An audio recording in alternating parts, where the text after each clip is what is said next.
ഷാഹിദ കിച്ചണിലേക്ക് എല്ലാവർക്കും സ്വാഗതം. ഞാൻ ഷാഹിദ റഹ്മാൻ. ഇന്ന് വറുത്തരച്ച തനി നാടൻ ബീഫ് കറി എങ്ങനെ ഉണ്ടാക്കുന്നതെന്ന് നോക്കാം. അതിനുള്ള സാധനങ്ങൾ: 1/2 കിലോ ബീഫ് കഴുകി റെഡിയാക്കി വെച്ചിട്ടുണ്ട്. അരക്കാൻ വേണ്ടി സവാള, ഇഞ്ചി, വെളുത്തുള്ളി ചതക്കാൻ വേണ്ടി ഒരു പച്ചമുളക്, എരിവിന് ആവശ്യമായ പച്ചമുളക് എടുക്കണം. ഞാനിവിടെ ഒന്നാണ് എടുത്തിരിക്കുന്നത്. ചതച്ച് വെക്കുക. ഇറച്ചിയിലിട്ട് വേവിക്കാൻ വേണ്ടി ഒരു തക്കാളി, സവാള, ഉരുളക്കിഴങ്ങ്, കറിവേപ്പില.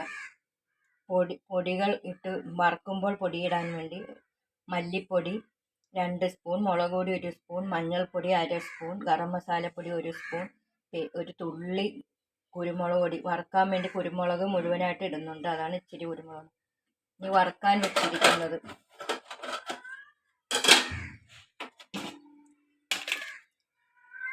ഒരു കപ്പ് തേങ്ങ, കറിവേപ്പില, കുറച്ച് ചുവന്നുള്ളി, പെരിഞ്ജീരകം, കുരുമുളക്, ഇത്രയുമാണ് വറുക്കാൻ വേണ്ടത്.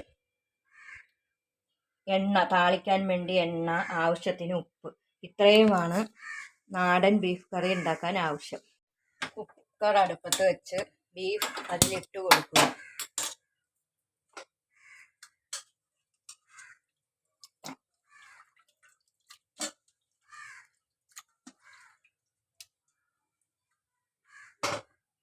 അതിനുശേഷം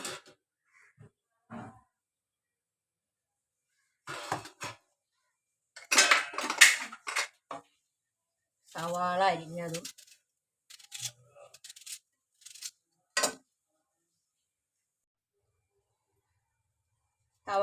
ചേർത്തതിന് ശേഷം തക്കാളി അരിഞ്ഞത് ചേർക്കുക. ഉരുളക്കിഴങ്ങ് ചേർത്ത് കൊടുക്കുക.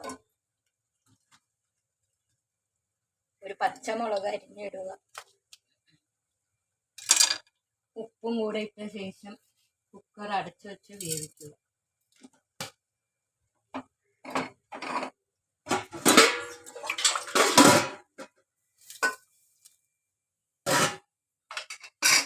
കുക്കർ അടച്ചു വെച്ച്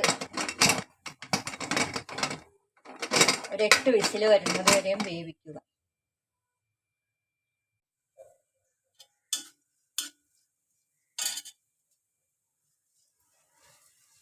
തേങ്ങയും ഉള്ളിയും പെരിഞ്ജീരകവും സവാളയും കുരുമുളകും കറിവേപ്പിലയും ഇട്ടാണ് ഞാൻ വറുക്കുന്നത്. നല്ല ചുവന്ന് വരുന്നത് വരെയും വറുക്കുക.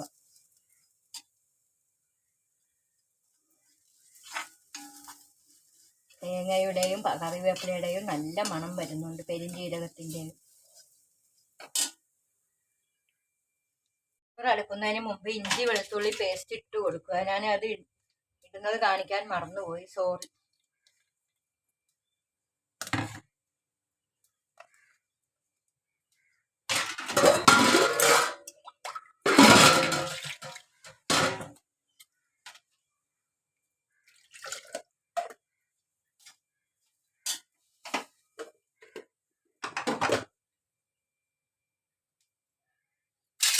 ഇനി നല്ലവണ്ണം ഇളക്കി കൊടുക്കുക.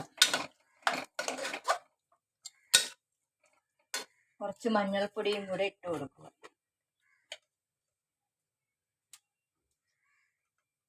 മഞ്ഞൾപ്പൊടി തേങ്ങ വറുക്കുമ്പോഴും കുറച്ച് ഇടുന്നുണ്ട്.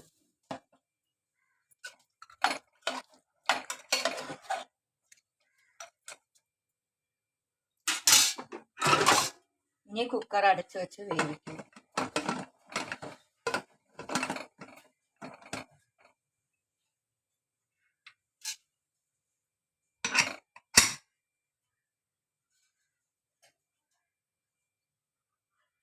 തേങ്ങ നല്ല മൂത്ത് വന്നിട്ടുണ്ട്, നല്ല മണം വരുന്നുണ്ട്. ഇനി എടുത്തു വെച്ച പൊടികൾ ഇട്ട് കൊടുക്കുക. കറിവേപ്പിലയുടെയും തേങ്ങയുടെയും എല്ലാം നല്ല മണം വരുന്നുണ്ട്. ഇനി എടുത്തു വെച്ച പൊടികൾ ഇട്ട് കൊടുക്കുക. മല്ലിപ്പൊടി, മുളക് പൊടി, ഗരം മസാലപ്പൊടി, മഞ്ഞൾപ്പൊടി.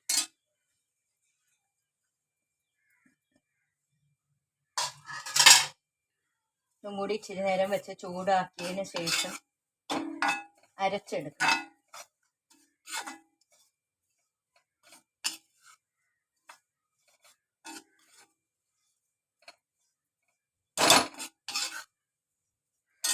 ഇനി തീ അണക്കുക.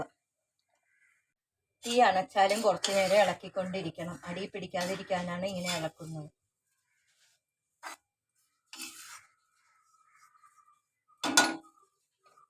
ഒരു പാത്രത്തിലിട്ട് ചൂടാറുമ്പോൾ ഇത് അരച്ചു കൊണ്ടുവരാം. ഇപ്പം ചൂടാറിയിട്ടുണ്ട്. ഞാൻ മിക്സിയുടെ ജാറിൽ ഇട്ടിരിക്കുന്നു. ഇനി ഇതൊന്ന് പൊടിച്ച ശേഷം കുറച്ച് വെള്ളവും കൂടി ചേർത്ത് അരച്ചെടുക്കുക. വലിയ ബുദ്ധിമുട്ടുള്ള കാര്യമൊന്നുമല്ല. തേങ്ങ വറുക്കേണ്ട ഒരു താമസമേ ഉള്ളൂ. എളുപ്പമാണ് ഈ കറി വെക്കാൻ. ചപ്പാത്തിയുടെ കൂടെയും ചോറിൻ്റെ കൂടെയും അപ്പത്തിൻ്റെ കൂടെയും എല്ലാം കഴിക്കാവുന്നതാണ്. ഇറച്ചിയാണെങ്കിൽ എല്ലാം കൂടി ഇട്ട് ഞാൻ ചേർത്ത് വേവിക്കുകയാണ്. വളരെ എളുപ്പത്തിൽ ഉണ്ടാക്കാവുന്ന ഒരു കറിയാണ് വറുത്തരച്ച ബീഫ് കറി. ഇനി ഇത് അരച്ചു കൊണ്ടുവരാം. കുക്കർ 7 വിസിൽ വന്നിട്ടുണ്ട്. ഇനി കുക്കർ പ്രഷർ ഊരി ഇറച്ചി വെന്താന്ന് നോക്കാം. പ്രഷർ മൊത്തം പോയതിന് ശേഷം കുക്കർ തുറക്കുക.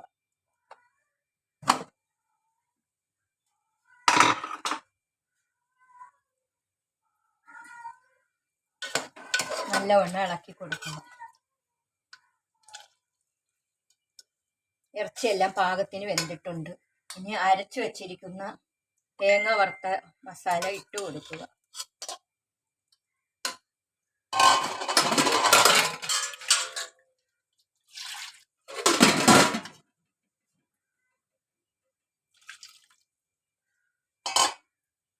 വെള്ളം ഒഴിച്ചതിന് ശേഷം നല്ലവണ്ണം ഇളക്കി കൊടുക്കുക. ഞാൻ ഇതിൽ എണ്ണ ഒന്നും ഇട്ടിട്ടില്ല, എന്നാലും ആ ഇറച്ചിയുടെ എല്ലാം എണ്ണ തെളിഞ്ഞു വന്നിട്ടുണ്ട്. ഇനി നല്ലവണ്ണം ഇട്ട് തിളപ്പിക്കുക.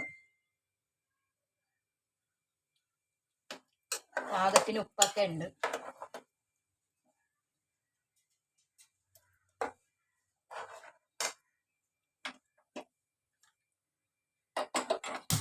ഇനി അടുപ്പ് കത്തിച്ച് കുറച്ച് തിളക്കാൻ വെക്കുക. കുറച്ചുകൂടെ വെള്ളം ഇട്ട് കൊടുക്കുക. അധികം കുറുകാനും പാടില്ല, തീരെ വെള്ളവും ആവാൻ പാടില്ല. ആ ഒരു ഇതിലാണ് കറി വെക്കേണ്ടത്. വളരെ എളുപ്പമുള്ള കറിയാണിത്. തേങ്ങ വറുക്കുന്നതിൻ്റെ താമസം മാത്രമേ ഉള്ളൂ.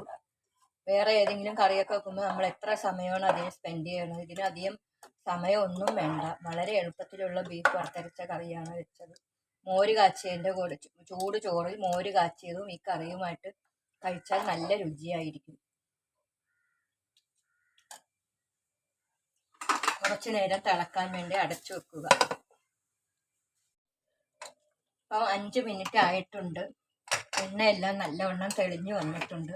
ഇനി താളിച്ചൊഴിക്കുക. നിങ്ങൾക്ക് താളിക്കുന്നത് ഇഷ്ടമല്ല എങ്കിൽ ഇതേ പരുവത്തിൽ തന്നെ വെക്കാവുന്നതാണ്. പക്ഷെ താളിച്ചാലാണ് നല്ല ടേസ്റ്റ് ഉള്ളത്.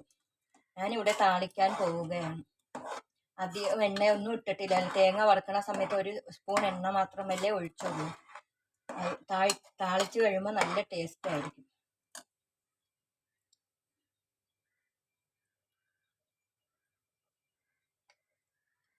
കറി നല്ല തിളച്ചു വന്നിട്ടുണ്ട്. ഇത് മാറ്റിയതിന് ശേഷം ഒരു ചീനച്ചട്ടി അടുപ്പത്ത് വെച്ച് കുറച്ച് വെളിച്ചെണ്ണ ഒഴിച്ചു കൊടുക്കുക. 1-1.5 ടീസ്പൂൺ വെളിച്ചെണ്ണ ഒഴിച്ച് കൊടുക്കുക. അതിനുശേഷം എണ്ണ ചൂടാകുമ്പോൾ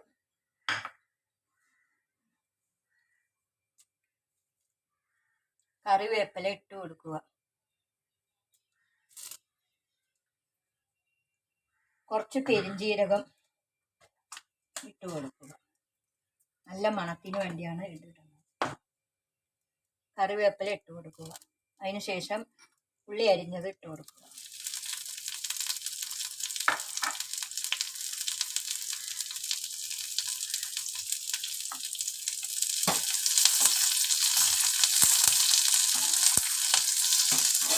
ഉള്ളി നല്ല ചുമന്ന് വരണം, എന്നാലേ കറിക്ക് ടേസ്റ്റ് കാണും.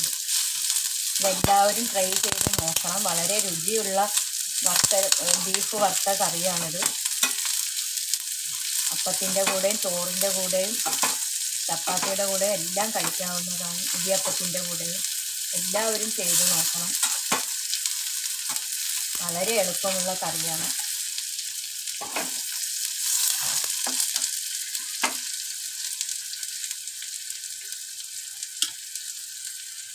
താളിക്കാൻ വെച്ച ഉള്ളിയുടെ നിറം മാറി വന്നിട്ടുണ്ട്. ഇനി 2 ഉണക്കമുളക് ഇട്ട് കൊടുക്കുക. ഇതൊന്നും വേണ്ടാത്തവർ ചെയ്യണമെന്നില്ല, പക്ഷേ ഇത് ചെയ്താൽ മാത്രമേ കറി നല്ല ടേസ്റ്റ് ആവുകയുള്ളൂ.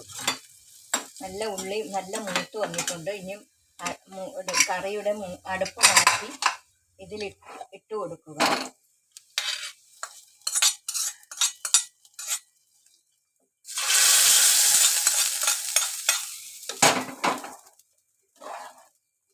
നല്ല അടിപൊളി കറി ഇവിടെ റെഡി ആയിട്ടുണ്ട്. മോര് കാച്ചിയതും ചൂട് ചോറും കൂടെ ഈ കറി കൂട്ടി തിന്നാൻ നല്ല ടേസ്റ്റ് ആയിരിക്കും. ചോറിൻ്റെ എല്ലാ ചപ്പാത്തിയുടെ കൂടെ ആണെങ്കിലും നാനിൻ്റെ കൂടെ ആണെങ്കിലും അപ്പത്തിൻ്റെ കൂടെ ആണെങ്കിലും ഇത് കഴിക്കാവുന്നതാണ്. വളരെ ടേസ്റ്റിയുള്ള ഒരു കറിയാണിത്. ഇതൊരു സർവിങ് പ്ലേറ്റിലോട്ട് വിളമ്പുക.